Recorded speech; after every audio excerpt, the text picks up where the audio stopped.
Bai, Joan-Lui bidean izan behar du, atzo ere berarekin harremana izan nuelako. Joan-Lui badakizue hemen herrikoa elkarteko koordinatzailea da, Ipar Euskal Herrian bada elkarte bat, ja 3 hamarkada bete dituena, herrikoa, kapital arriskuko elkartea, eta haren ondoan sustapen ekonomikorako hemen elkartea, eta bera da nolabait ere, horren berri eman behar ziguna, Marie Claire Salaberriren ordez. Edo nola ere, bera bitartean, etortzen den bitartean, guk hasiera emango diogu, eta nerekin ditut, ezkerretik hasita Xabier de la Maza, ezaguna ingo zitzaizuen, euskarazko tertulietan eta azken aldian maiz agertzen da, pixka bat, enpresa munduko erronken eta berri emanez, eta besteak beste adegin, enpresa gazte eta berrien sustatzaileen talde bateko kide, eta lan horretan, gogoetan, eta bolada bat badaramatenak. Ainara Basurko, Azaro Fundaziotik dator, Azaro Fundazioa hain zuzen ere Lea Artibai, orain 30 urte krisi sakonean sartuta zegoen eskualde batean, haren dinamizaziorako sortu zen fundazio bat, eta nolabait ere gaur-gaurkoz enpresa, eskola, instituzioak, enpresa proiektuak, gazteak, lankidetza sustatzen dabilen fundazio bat, aurreko ekintza planean, eta eskualde txiki horretan, 75 bat enpresa berriren sorrera sustatu zuena bere lanarekin. Eta nerekin, beste alde batetik, Josu Arraiza, laboralkutxatik datorrena, eta nolabait ere, enpresa berrien finantziazioan, Jan-Lui hemen dugu. Egunon, Jan-Lui. Aurrera, zatoz gurekin.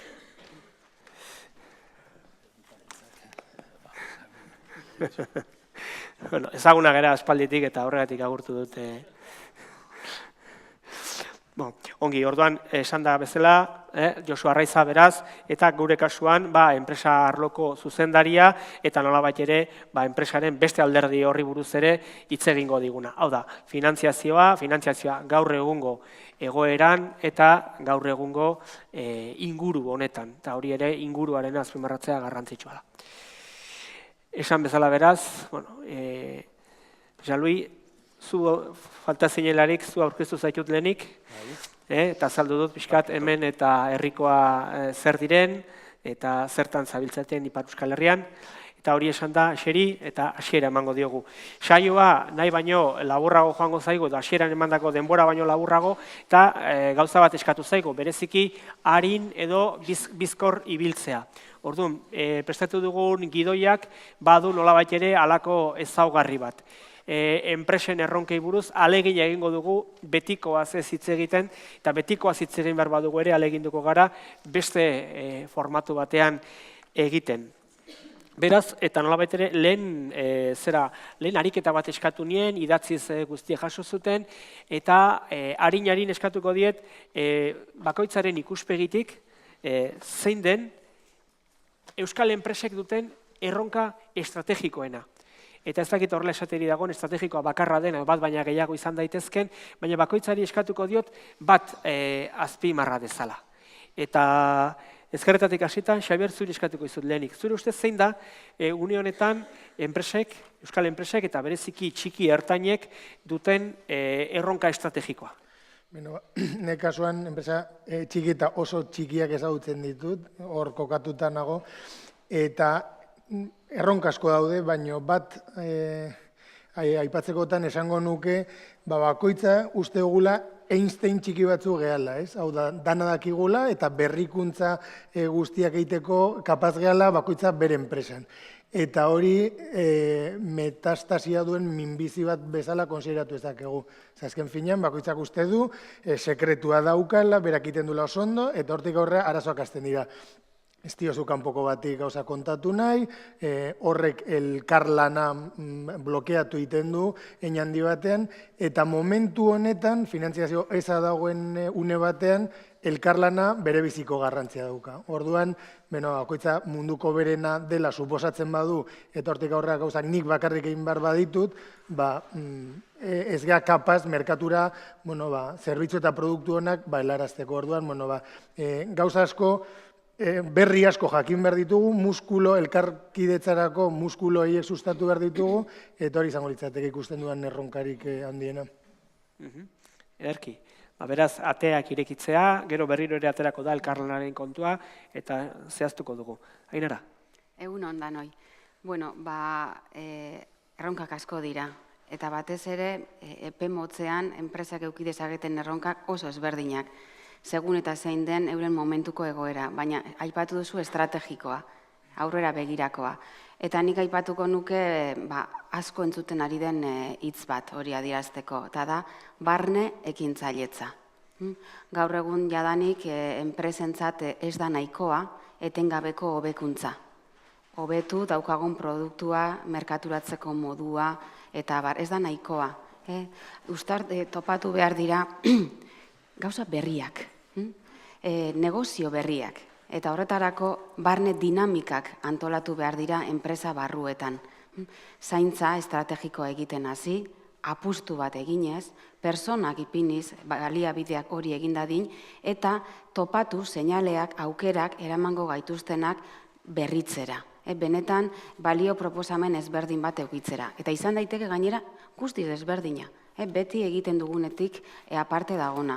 Baina argi dagona da, gure enpresak mantenduko badira eta lanpostuak mantenduko badituzte eta berriak sortu, ezin dutela kasu gehienetan gauza berdinak egiten jarraitu. Produktu eta zerbitzu berdinak egiten jarraitu. Orduan, ekintzaileak behar ditugu enpresa barruan. Eta hori kudeatu daiteke. Eta uste dut hori dela erronka importante bat. Ederki, Josu. Zondo, egunon berriro. Nire ustez lehiakortasuna da erronka nagusia. Eta lehiakortasuna hitzaren atzean gauza asko daude. Lehiakorrak izateko ez dago beste bidirik berrikuntza lantzea, ikerketa lantzea, dimensioa, tamaina, aztertzea eta ikustia ia hor zerbait egiterik daukagun. Beste aldetik merkatua globala da, eta merkatu global baten enpresek galdu behar diote beldurra nazioartekotze prozesuari, eta horretan partaide garen guztiok laguntza eman behar digu enpresei, eta bide hori jorratzen errazten. Hori da, nire ustez, gaur egun daukagun erronkarik nagusiena. Lehiakortasuna. Ederki. Jalui. Bai, egun hon, deneri, eta nik ere merkatuarena garantzizkoa ikusten dut, eta batez ere Euskal Herrian garenaz geroz, eta nik Ipar Euskal Herriko eremutik suegin eta badugu kalitatezko ekoizpenen egiteko parada, eta kalitate hori zinezkoa, benetakoa dela, behar da frogatu merkatuan, eta merkatuaren segurtatzeko, merkatu berrien egiteko bide bat izan diteke. Hau pentsatzen dut, bereziki, nekazal, elikadura, ekoizpener, batez ere. Gero, beste erronka bat da, enpresa batek beti behar ditu egin inbertsioak, behar du urrutiago joan, etorkizunari pentsatu, eta horretarako finantza baliabideak askotan oztopo bat izaiten dira. Lantegi guziek, lantegi txiki eta ertainek, horoz gainetik, maiz falta izaten dituzte finantza baliabideak, eta guk, adibidez, herrikoarekin hori erantzuten saiatzen gira, azken 30 urteotan, eta gure ekarpena ekarritu dugu, hori da fondo jendek ipini duten diru hori, guk prestatzen diegu sozietatearen bitartez enpresalariek beren inbertsioen egiteko. Eta gero, herrikoak ekartzen duenari gehitzen zaie banketxen ekarpena gero. Baina banketxek ekartzen dute bakarrik guk fondo propioa ematen balima ditugu. Eta fondo propioak ematen dugu lantegiaren bideragarritasuna eta zalantzan ez balima dugu. Ederki, beraz, nolabait ere, sekretismoak gaindituz lankidetzarako ateak ireki, barne ekintzailetza, lehiakortasuna bere osotasunean, eta kalitatea finantziamendu edo zera fondo propioen eskuratzerekin lotuta. Hor nolabait ere laugako gaur-gaurkoz seguruna tamaina desberdineko enpresekin oso lotutakoak, baina oro har, badakizue Euskal Herrian, enpresen 85% 10 langiletik berakoa dela, eta hortik aurrera gehientsuenak ere 250etik berakoak direla. Orduan, errealitate horretan jarrita eta erronkei begira jarrita, galdetu behar dizuet, asko begiratzen diozuen aldetik, eta batzuek ezagutzen zaituzten aldetik, asko begiratzen diogunez ere beste lekuetan enpresen geroari begira sustatzeko, enpresak sustatzeko, eta nolabait ere beste ibilbide oparoago bat eman nahian zer egiten den, esaiazue, zuen ustez zer interesgarri ikusi duzuen han edo hemen. Eta eskatuko izuet gainera, ideia bitxi edo interesgarri edo baliagarri edo guretzat etxeratzeko modukoak izan daitezken esperientziak aipatzea. Eta ezakit urrenkera jarraitu behar dugun. Xabier, esate baterako? Beira, azkenengo hilabetean behin joa Suediara, bertako produktu gastronomikoak esportatzeko lehenengo pausak ematen nahi geha, eta buruan euki dezakegu alako Suedian, sozialdemokrazia eta barren inguruan, daiteken, ez dakit, alako estaduaren tamaina handia edo burokrazia handia egon daitekela, ez?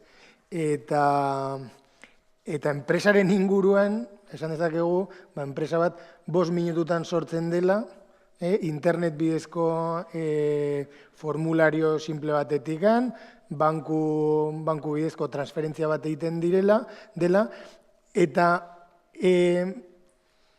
eguneko jardutean burokrazia oso txikia dela. Orduan askotan, esaten denean, estaduaren karga gutxitu egin behar dela, badirudi beti badela halako errebindikazio iraultzailea, ez?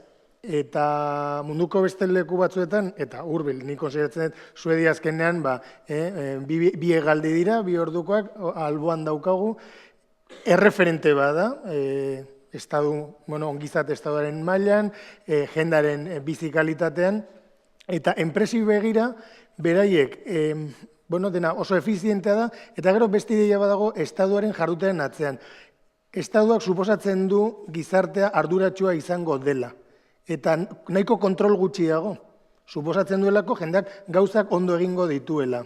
Orduan, horren inguruan, burokrazia nahiko txikia da. Gure kasuan badirudi edo ondorioz interpretatu dezakegu hainbeste araudi, legedi egotea, etengabe, gauzak gaizki egingo ditugula, edo dirua eskutatuko degula, edo black card edo zuhitzara bialduko degula dirua, ez. Suedian hori ez da gertatzen, eta orduan, niretzako nahiko aldaketa potenta izan da, ez. Eredu horiek eukita, asko ordaindu egiten da zergetan, baina enpresaren munduan askatasun asko dago gauzak egiteko, beti ere, legediaren barruan, noski. Beraz, ekimena martxan jartzeko bideak erraztea. Ekimenak sortzeko eta ekimenak garatzeko eta hazkunde, basano bat balbidetzeko. Ederki, Ainara, zuk zer aipateko zenute? Nik nire lehenengo interbentzioan esan dut, erronka importantetako bat dela barnekintzailtza, ez? Eraldatzea, gauza berriak egitea. Eta orduan, hor erronka enpresengan dago, baina baita ere, inguruko erakundeak garen ongan ere bai, ez? Agentziak, unibertsitateak, zentro teknologikoak, erakunde asko gaude hor lagundu nahian enpresak berritzen eta eraldatzen. Eta orduan, hor gu esperientzia arrakastatzu, beste lekuetan arrakastatzua izan den esperientzia batekin hasi gara lanean. Esaten dana tokiko diseinu sistemikoa. Eta lotuta ekonomia urdina deitzen denaren printzipioekin. Eta zertzu dira hitze potolo hauek. Izango litzateke lurralde, zonalde bateko enpresa sarearen azterketa bat egin, ikusi ze gaitasun daukagun, ze baliabide dauzkagun deno batera, eta baita ere ze hondakin edo ze residuo ere sortzen dugun gure lanarekin. eta osotu inguruan dauzkagun baliabide naturalekin ere. Eta loturak topatzen saiatu dakaguna eta behar izanen artean. Eta egia da nola irtetzen duten negozio aukera potentzialak. Zer garen eta zer dakiguna eta behar duguna lurralde batean ikusita, lotura horiek eginez, eta filosofia horrekin baita ere, hondakinei edo sobratzen direnei etekin atera behar diogula, ateratzen dira negozio ideia potentzialak ekintzaile banakakoek edota enpresek integratu ditzaketenak euren eskaintza osagarri bat bezala, eta beraz, diru iturri bat osagarri bezala. Eredu hori non ezagutu duzu, nondik? Eredu hori da, ekonomia urdinaren sortzailea da Gunter Pauli izenako aditu bat, eta ezagutu genuen Madrileko konferentzi baten, baina bere esperientziak 180 kasu errealditu implantatuak mundu guztian zehar. Bai herrialde aurreratuetan, Suedia inguruan eta bar, edo ezain aurreratuak direnetan, Hego Ameriketan, edo Afrika nere bai. Eta orain, eta barkatuta orain, zorionez Euskal Herrian dago, bere esperientzia aplikatzen, eta konkretuki Leharti bain. Zuekin elkarlanean. Ederki beraz, Gunter Pauli, Suedia, ia Josu. Ni Zabierrekin bat nator, Suedia, Finlandia, iparraldeko estatuak erreferenteak izan daitezke, gauza askoengatik. Ez bakarrik trabak gutxiago dituzelako, laguntzak daudelako proiektuak martxan jartzeko, baizik eta baita ere berrikuntza aldetik eta egindako apostua hain nabaria eta hain argia izateagatik. Finlandia kasua, herri txikia da, krisi bat sufritu zuen, 70. hamarkadan, eta hortik antzelan atara zen proiektu garbi batekin, argi batekin, ados akordio baten ondorioz, eta hor egindako lanan nik uste referentia dela. Bestaletikan, Euskal Herria mailan nik uste referenteak izan behar ditugula, ez estatuak, baizik eta gure tamainako beste realitateak, Europa mailan badaude eskualde oso aurreratuak, eta horiek nik uste referente bezala, referente gisa izan behar ditugula beti. Ez gaude gaizki, gauza ondo egiten ari dira, baina beti referente horiek izan da hobera joango garena, uste dut. Beraz, Eskandinaviara ere itzuli gara berriro, herrialde horietara. Jalui, zuk aipateko zen iguke beste lurralderen bateko esperientzia interesgarriren bat ezagutzen duzuena, aintzat hartu duzuena? Esperientzia, ez dakit, nik Euskal Herriaz mintzatuko naiz batez ere. Euskal Herria baditu bere osotasunean hartuz, bi sonalde denetan bezala, bada hirigunea eta bada bestea baserrigunea. Bizi moduak ezberdina dira, behar orduak ere desberdina dira. Baserrigunean, ergoien eremu hortan, badaude natur baliabideak, eta natur baliabidea horiek hobeki lantzen alitaizke. Eta uste dugu, guk iparleti behira, pixka bat esperientzia abiatua da, iparaldean goruntz abian da, adibidez, nekazaritza, baita ere, egurraren ustiapena ari buruz, eta energia berriztagarriaren garapena. Eta horiek, beren merkatuak hirian dauzkate, bertan, Euskal Herrian bertan. Eta nik uste dut, hori beharko litzatekela gehiago sakondu, gehiago landu, baliabideak ere ezagri ikerketa horien egiteko, eta gero ikusiz, zehaztuta ondoan, adibidez, hiriguneak bere Euskal Herria, bere autonomia energetikoa eta gaineratekoak, herri buruz joateko, uste dut, neurtzen aldela, hurbilekoak zer ekartzen alduan. Eta hortarako hori garatzeko, gero, inbertsioak egiteko, behar dira gazte batzu ere moldatu, eta baditugu ikastetxe berezituak, baina adibidez, gaur egun oraino, falta dira, aipatu dut eguraren zat, zuhaitza lantzen dakiten botatzen eta landatzen eta dakiten gazteak falta dira, ez dira formatuak. Garai bat ez bat zaude, mena orain ez daude. Eta uste dut, ofizio berri batzu asma ditzazkegula, zen guretzat referentea da ere, enpresa eta lanpostua. Bertan enpresa izatea eta bertan lanpostuak izatea, eta lanpostuak ez denak toki berean, baina banatuak herrialdez herrialde, ibarrez ibar. Ibar guziak ukandezan, bakoitzak ukandezan, bizitzeko ahala.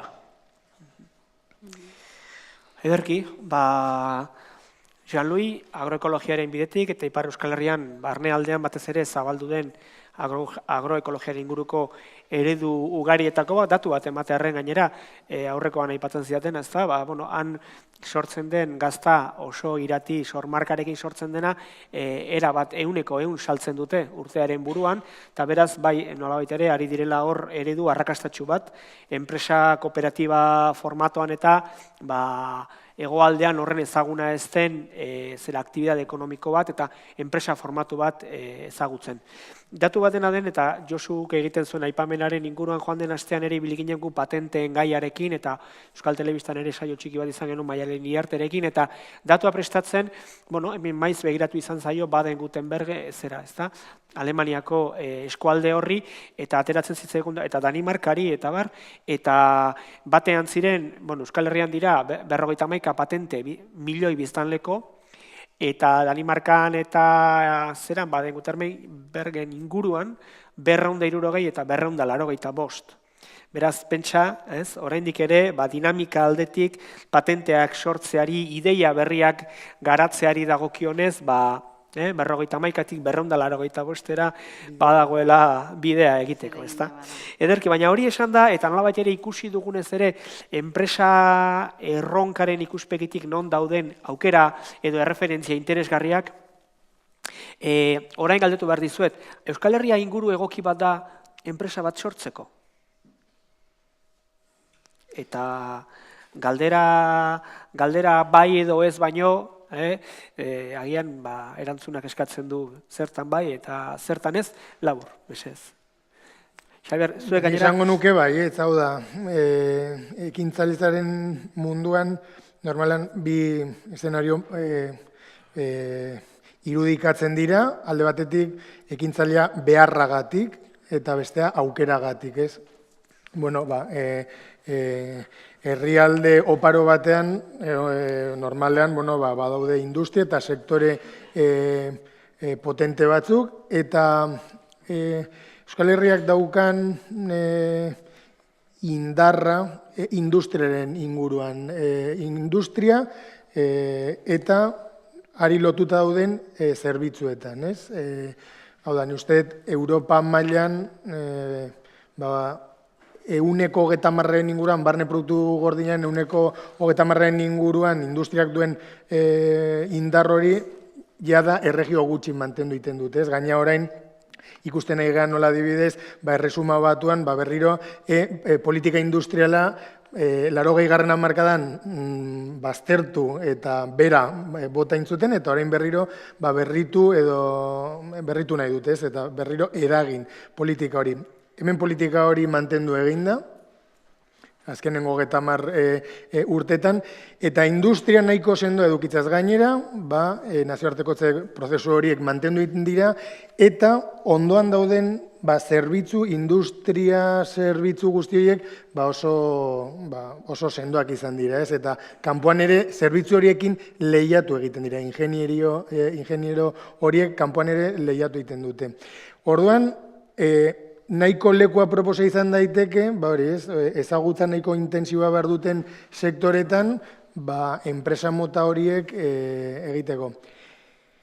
Non ahulezia, segurenik, kreatibidadea behar duten beste sektore batzuetan, ez? Kasu honetan, ona izan da, kreatibidade hori behar duten sektore industrialentzat, hor, indarra eta muskuloa dagoelako, beste sektore batzuetan, ez dagoelako enpresa hundirik, eta orain zailagoa da, enpresa lehiakorrak sortzea. Orduan, industria arloan ondo, bestetan zalantza asko. Ederki, berizketa interesgarria alde horretatik, Ainara. Bueno, nik galdera esango nuke noski baietz, eta ez bada ere izan behar da. Izan behar da, ez? Enpresa behar ditugu, lana behar dugu, enplegua da, ez? Azken helburua. Gure herrietan, hirietan, auzoetan, jendeak lana izan behar du, benetako bizikalitatea nahi badugu. Orduan, ondo posizionatuta dago Euskal Herria horretarako, Xabierrek esan duenarekin, era bat nator.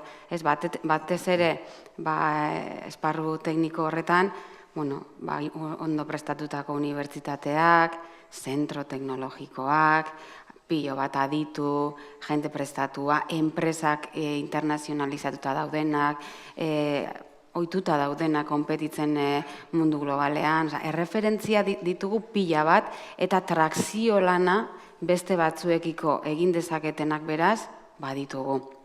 Eta beste sektore batzuetara joan da ere, nik uste dut optimista egoteko moduan gaudela. Ze badaukagulako kultura bat egin behar dena, sortu behar dela, eta nahiz eta auki ahulezia batzuk, ez? Eta aipatu dira lehen, ez? Kooperaziorako, elkarlanerako daukagune, oraindik bide hori uztartu beharra, eta transferentzia teknologikoan nire ustez daukagun gabezia handia. Esan duzu 50 patente, igual gutxi dira, asko dira, baina egia dana da, gaur egun, unibertsitateetan eta zentro teknologikoetan ezagutza handia dagoela, gauza askotan aurreratu dela, modu honean, kolaboratzen mundu mailako adituekin, eta hori ez da heldu behar litzateken beste enpresa eunera. Orduan, preparatuta prest gaude, bai, eta ez badaude, bai, egin behar da. Baina, hobetu ditzakegun gauza bat aipatzearen, Xabierrek esan duen eta aparte, sektore ezberdin horietatik aparte, nik aipatuko nuke ezagutzaren transferentzia enpresetara. Zubi hori hobetu behar da ezagutzaren mundua eta enpresaren munduaren artean. Ederki, Josu, zai guzu. Dudarik gabe, bai. Leku ona da, gauza askoengatik. Kokapena, lehendabiziz, oso leku estrategikoan gaudela uste dut, eta alde horretatik merkatu global batera ailegatzeko moduan. Azpiegiturak ere, nahiko egokiak ditugu, eta alde horretatik horrek laguntzen du. Beste aldetik kultura. Gure herriak betidanik izandako enpresa kultura, enpresatzaileen, ekintzaileen oinarria beti horre onda, eta alde hortatik horrek oinarri importantiak ematen digu, ezta?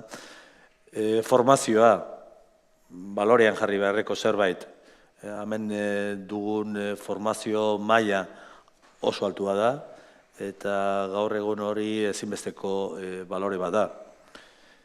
Beste aldetikan, kolaboratzaile prozesuak eta koordinazioa, kooperazioa, zer esanik ez gure taldetikan emandako eredua badugu ezaguarri berezi bat, eta hori ere balorean jarri beharko genuke. Hala eta guztiz, hasieran aipatu duan moduan, erronka nagusia lehiakortasuna bada, hori lortzeko, dudarik gabe lortu behar dugun akordio baten beharrean gaude. Akordio globala, denon artekoa, eta denok ados proiektu baten inguruan jartzen bagara, horrek kriston bultzada emango digu aurrerantzean lehiakorrak izateko eta aberastasuna eta enplegua sortzeko Euskal Herrian. Ederki, Jean-Louis. Bai, Ipar Euskal Herria eremu txikia du, hiru probintzietan banatua, baina hala ere badaude tokiak eta uste dut poliki-poliki adostasun batetarat heltzen ari gehala, enpresek behar dute beren tokia, enpresak guneak behar dira, eta albezen bat tokitan, ez toki bakar batean, baina banatuak, lurraldean barnak, guetzat hori oso importantea da. Eta konkurentzia bat izan ditaike, baina zuk egan duzuna oso importantea, elkar ulertzia, beste funtzioekin. Konkurentzia, adibidez, nekazaritzak behar ditu bere lurrak, lur hoberenak, eta industriak ere behar ditu lur zelaiak, lauak. Eta gero konkurentzia handia duguna iparraldean da, batez ere etxegintzarekin. Eta han dago kultura bat, eta kanpoko jendea, etortzen denak berdin, bakoitzak bere etxea eta bere inguruan pentsia eta hola. Eta horrek eremu asko jaten du. Baina, halere, bada gogoetaldi bat ere mankidena orain erabakitzaleen artean, bertako hautetxienta artean, bakoitzak, industriak eta nekazaritzak ukan dezaten lehentasun bat. Eta hien funts horiek ez diten janak izan. Hori, beraz, ingurunea bai, eta trabak behar bada edo zer den eskaz, industria kultura bat badago Siberuan oroz gainetik. Naiz eta provintziarik, zazpi provintzietan txikinaren Siberuan, beti danik izan da industria handia. Eta han badaude eremuak, oraindik, libre daudenak horretarako, naiz eta urruti dauden burdinbidetatik, batez ere. Burdinbide nagusitatik frango urruti da, baina kamioien zat eta orain bideak hobetu dira eta ez da sobra gaizki. Arazo handi bat duguna iparraldean, hala ere, ekonomia garatzeko, hauxe da erabaki gunerik ez dugula. Eta guk ez daukagu ezagutza administratiborik. Orduan, azken joan den urtean, behar da entzun duzu ez zuek ere, eskakizun bat bada, lurralde kolektibitate berezi bat sortzeko, Ipar Euskal Herriaren zat, 8 eskumen edo eskuduntzekin, eta hietan bat ekonomia.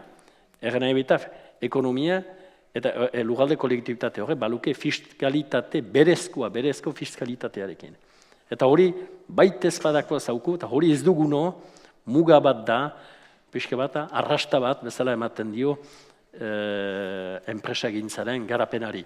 Naiz eta hor dagon Baionako merkatal industri gamara, bere egina alen egiten, naiz eta herrikoak ere, guk nik gaur ordezkatzen duten herrikoak ere, diruz laguntzen ditugun, enpleguak, sortzea, erren nahi bita, enpleguak, lanpostuak sortzen dituzten enpresak. Ederki, beraz, denbora horra dijokigu, ordu laurden badukagu, eta gidoia guendikan luz emango luke, baina nolabait ere labur bildu eta gaiari berriro heldu nahian. Euskal Herriko enpresen erronketan. Aipatu izan ditugu, edo aipatu ditugu, oraingo honetan dauden zailtasunak ikusi ditugun aukerak. Nik orain galdetu beharko nuke, lankidetza behin eta berriro aipatu da, bai transferentzia formatuan, bai enpresen arteko eta profesionalen arteko lankidetza formatuan. Zer egin beharko genuke, hemen eta orain erabakitzeko aukera bagenu, eman dezagun enpresen foro handi batean eta gaitasunez eta baliabidez bagaudela, zer egin beharko genuke lankidetza hori bideratzeko, zer egin daiteke. Eta hor ja eskatuko izkizuet ideia zehatzak. Eta gero, nolabait ere lankidetzarekin batera sartuko gara ideia berriak eta zaharren inguruko beste arlo batera. Zakit, eta hau ja txanda librean, zakit, zer egin dezakegu lankidetza hori bideratzeko. Esatea erreza da, guazen hori indarrean jartzera. Zakit. Ainara, Xabier?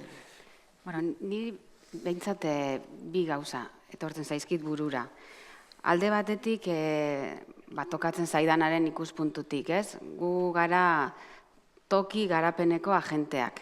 Lurralde baten enpresen, lurralde txiki bateko enpresen lehiakortasunen alde lanean gaudenak.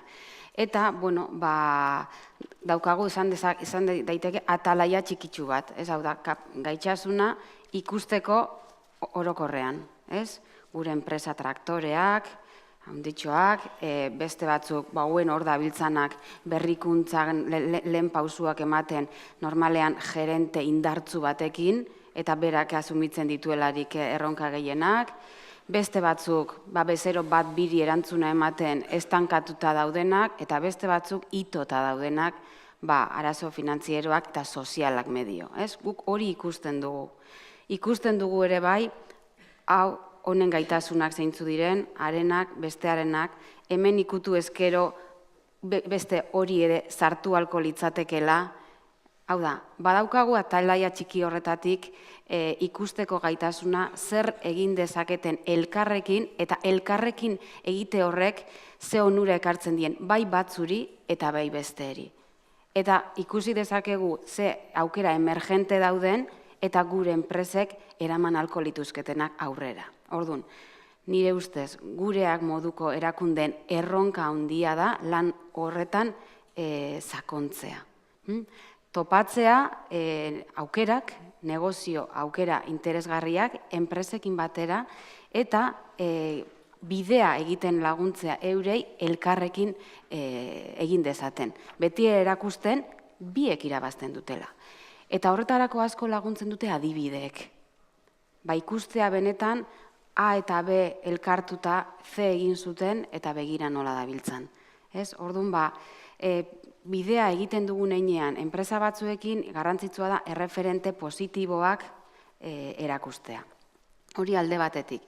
Eta bestetik, instituzioetatik egin daitekena da, pixka provokatu, hau da, dauden diru laguntzak edo bestelako apoioak proiektu berrietarako, edo garapen teknologikorako, edo ez dakit zaintzarako, ez dakit, baldintzatu kooperazioan egin daitezen, eta hor kooperazio horretan lehen esan dutan danarekin lotuta oso importantea ikusten dut sartzea unibertsitateak, zentro teknologikoak eta benetan ezagutza garatzen ari diren esparruak. Uste, lankidetzarako eta oaindikan ez dugu aipatu, eta segunek izango puntu garrantzitsuena ez bada, behintzat garrantzitsuenetako bat bai. Lankidetza kanpora bideratzeko, egon behar dan lehenengo hausnarketa gure enpresetan da, barne partaidetza nola dagoen. Hau da, kultura berri bat eskatzen ari bagara, barruan hausnarketa bat egin behar dugu, ez? Hau da, enpresa oso txikia gera, ezin ditugu 3.000 edo 4.000 euro ordaindu, ez? Modu paternalista batean, nik enpresa bat sortuko dut, gerente izango naiz, eta hortik aurrera lako piramide bat. Enpresa txikietan daukagun erronka da, parte hartze hori nola egiten den, ez? Eta berdin zain, kooperatiba bat dan, soziedade anonimoa dan, soziedad limitada. Hau da, lankidetzarako eskatzen nahi bagara, ekonomia berrian lankidetza hori, aurre inbar diogun atomizazio horri, kooperazio bidez eta elkarlana sustatu gara dugu, lehen egin barko duguna da, enpresa, gure proiektu propioan, bakoitzak ze paper daukan hausnartu. Eta hori erronka handi bat daukagu, gure herrian, mentalidade industrial bat daukagulako. Daukagu nahiko mentalidade talerrekoa. Gaur egun, oaindikan. Eta unibertsitatean, eta gure eguneroko bizitzan, ez dugu ikasi, erresponsabilidad hartzen, gauzak egiten, gure kabuz egiten, lantaldean egiten, eta hori gure kulturaren baitan dago. Eta nahiko zaila izango da, gauza modernoak, gauza kreatiboak egitea, gure softwarea berdina jarraitzen izaten badu, ez? Aldetu bertzutala ere, induzitu daiteke aldaketa bat, enarak aipatzezun, adibidez, teknologiako laguntzak, lankidetza edo kooperazio proiektuetara baldintzatzea, ikusten duzu galdera induzitu daiteke. Ni uste, historikoki egin dela, eta nire zalantza da, ea zerbaitetarako balio izan duten, benetan. Atzo, lako bilera bat izan nuen, eta bertako enpresarioen inguruan, ni ez naiz lehiaketa horietara sartu, baina hobeto ikuste dituzte adibidez, gobernu zentraletik, CDT edo INESako laguntzak bertakoak baino. Azkenan jendea konsortzioetara juten da, zentro teknologikoen bidez, zentro teknologikoak askotan egiten dute indarra enpresak erakartzeko, baina askotan jendearen pertzeptzioa da, konsortzio batean jun direla, baino zertarako. Diru bat lortzeko, baino diru hori zertarako. Ni uste, lankidetza plan estrategikoetan aspaldianik azaltzen den gauza bat dela, baino nahiko gezur handi bat dela. Orokorrean, edo erronka hori da. Orain arteko elkarlana modu ofizial batean idatzita egon da, baino hori lortu alda. Hori lortu alda. Nik esango nuke behintzat, enpresa oso txikietan ez dela lortu. Ongi, beraz, esaten gabiltza, lankidetza erronka dela, baina lankidetzari oraindik ez dugula asmatu formula bat ematen, beste parametro batzutara pasa, eta berbada eskumiko lagunekin, eta bar, orain, eta lehen barnekin zailetza aipatu duenez Ainarak galdetuko nuke, posible da enpresa zahar batetik, marka zahar batetik proiektu berri bat ateratzea, izan ere, eta hori galdetzen dudanean, maiz aipatzen delako gaur egun enpresa asko direla adinez oso helduak dituzten jabeekin, eta nolabait ere transmisiorako arazo handiekin, transmisioa bereziki sartzen denak dirua jarri behar badu, edo seme-alabak baldin badira gurasoen problemak eredatu behar dituztenak. Eta bada, gaurkoz, enpresa askoren arazoa, ez da? Zaharretik berria nola egin. Josu eta Jan-Lui, berba, zuen esku galdera. Uste badia zu lehenengo, eta lehen aipatu dekaiarekin. Pixka bat nator esan duzutenarekin, lankidetza asmoa da, baina nik uste gauza importante bat falta dela, koordinazioa. Euskal Herri mailan ekimen asko daude, baina deskoordinazio izugarria. Eta horretarako, eta bueltatzen hasieran aipatu dudan erronkari, lehiakortasuna bada erronka estrategiko bat, adostu egin behar dugu zelan egin, proiektu globala izan, eta dauden bitarteko guztiak proiektu horrei begira jarri. Hori nik uste, hemen dugun akatza handienetako bat, deskoordinazioa dela. Eta bestetik, zuk oain galdetzen didazunari erantzuna ematen saiatuz, bai, enpresa zaharrak batzuk jarraitzen dute eta berritu egin dira eta oso kompetitiboa dira. Horretarako nik uste prozesu barruan, enpresa prozesu barruan sartu behar da berrikuntza, sartu behar da ikerketa eta hori holan bada gauzak egokitu eta lehiakorrak izan daitezke enpresak, gure enpresak eta adibideak badaude, egon badaude. Beste kasuetan berriz, transmisio... Baina alegin egin beharko genuke marka zarrak izen, sendotutako izenei eusteko? Zergatik ez? Zergatik ez? Zaiatu beharko dugu. Azken bost urte hauetan, eta lehenkoan ematekin datu batetik ez da, manufakturaren inguruan 85.000 lanpostu galdu dira Euskal Herrian, hor marka asko eta oso ezagunak, eta hemen bertan, ez da, Tolosaldean perot esatea, zerbait esatea izan da, garai batzutan, eta hori bezala beste hainbat, ez da, horregatik batez ere galdetzen, nola ikusi behar den hori. Eta gure inguru hurbilean sufritu izan dugu, marka ezaguna, Fagor Elektrotresna zuntzitu zen, bukatu egin da proiektu kooperatibo hori, tamalez, eta, baina horrek ez du esan nahi, beste proiektuak, aspaldidanik datozenak, aurrerantzean lehiakorrak izango ez direnak. Baina hori bai, egokitu egin behar da aurrerantzean kompetitiboak lehiakorrak izateko. Hori da gakoa. Zaharra edo berria, zahartua, berritua, egokia izan leke. ongi, nola egokitu daiteke zahar bat garai berrietara. Galdera horretan insistitzen du batez ere, Gipuzkoan gutxienez oso errealitate edatua delako, ibilbide luzeko enpresak, orain ataka larrian egotearena, eta behar bada, erantzun beharko zaiola ere, galdera horri, herri bezala, ez da? Bueno, ze alegin egin behar da bide horretan. Horregatik insistitzen duen. Zaki ba. Bai, Jean-Louis, ia nola, eta hemen herrikoan, batez ere? Bat nago esan dienekin, nik egituko nuken puntu bakarra da, lankidetzan mugaz bialdetako, mugaz gaindiko lankidetzaren beharra. Eta, badakit, badela biartean, Baionako eta Donostiako Merkatal Industri Gamarak sortu zuten egitura, eta bere ahal xumekin, ez du ahal handirik, saiatzen da hori egiten baina, hori indartu beharko litaike. Adibidez, badaude iparraldean ikusten dugu, asko lantegi, Frantziakoeri edo urrunagoekoeri, urrutiago dieneri, azpitratatzen dute. Etzaile gogoratzen ere, behar bada hemen, Gipuzkoan edo Bizkaian izango litaizkela, lantegi batzu egokiak, egin behar orduenako azpitratatzeko. Gauza berbera, lanpostuenako, psiekatzen dituztelarik batzuk beren enpresarendako edo teknikalari batzu, edo komerzial, edo horako batzu ere, etzaile burutik pasatzen ere, hegoaldean eskatzea, bilatzea, norbait toparezaketen, jotzen dute Frantziera eta urrutiago.